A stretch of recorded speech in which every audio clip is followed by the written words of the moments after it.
Hello friends, welcome to my channel stock in action. हनी जी बाय का स्टॉक है 248 का अभी भाव चल रहा है 248 रुपीज 50 पैसा। स्टॉक का नाम है भेल BHEL। भेल के अंदर मोमेंटम यहाँ से ऊपर का देखने को मिलना चाहिए। स्टॉक ने एक साइडवेज मूव के बाद ऊपर के मूव का शुरुआत कर रहा है, खरीदारी करके चलने का सलाह रहेगा। 242 243 ये स्टॉक का नीचे में इमीडिएट सपोर्ट है। 242 के स्टॉप लॉस से भेल में खरीदारी करें। ऊपर में पहला टारगेट 257 रुपए का, दूसरा टारगेट 261 रुपए का। शॉर्ट टर्म के बाउंस बैक के टारगेट है, पोजिशनल टारगेट और ऊपर के देखने को मिलेंगे। 257 261 के टारगेट्स के लिए खरीदारी करें भेल। अगस्त, सितंबर, अक्टूबर, नवंबर, दिसंबर, इससे ज्यादा कोई चम्मच मतलब मुंह खोल के चम्मच डाले तो वही वाला काम किया जी बिजनेस में। नहीं, एक्चुअली जहाँ कन्विक्शन होता है हम लगातार बार बार ताकि लोग जल्दबाजी में हड़बड़ी में प्रॉफिट बुकिंग न करें और खरीदने का अब आप 500 में आप 1000 बोलते हैं तो खरीदने का कॉन्फिडेंस होता है। 500 में मैं 550 बोलूंगा तो खरीदने का कॉन्फिडेंस नहीं है, क्योंकि आपको निवेशकों को लंबा विजन देना होता है।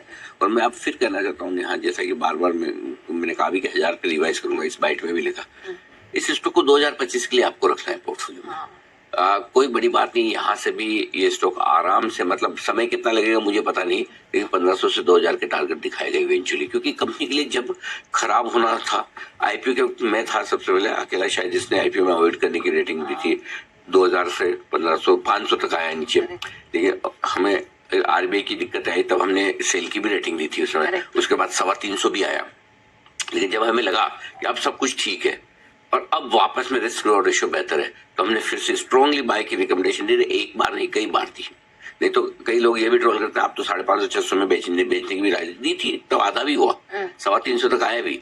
लेकिन जहां लगे कि आपको, जोमेटो भी शुरुआत में ऐसा था जब हमने 125 में बेचने की राय दी थी, लेकिन 50 रुपए पे 48 रुपए सबसे पहले हम बुलिश हुए और आज तक भी है। तो सेम केस स्विगी का है।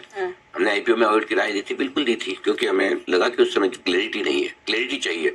अगर क्लैरिटी होगी, मुझे लगता है अगर स्विगी 1000 रुपए होना है, मुझे क्या फर्क पड़ता है, मैं 20 रुपए ऊपर लूंगा, बिल्कुल 25 रुपए ऊपर रिकमेंडेशन दूंगा, लेकिन मैं तब दूंगा जब मैं कॉन्फिडेंट हूँ। तो हमारा कॉन्फिडेंस देखिए, आज स्विगी भी दम लगा कर एक्शन करता हुआ दिख रहा है। कैश स्पेस के न्यू एज की कंपनीज की पूरी छानबीन करके कब किस लेवल पे एंट्री करनी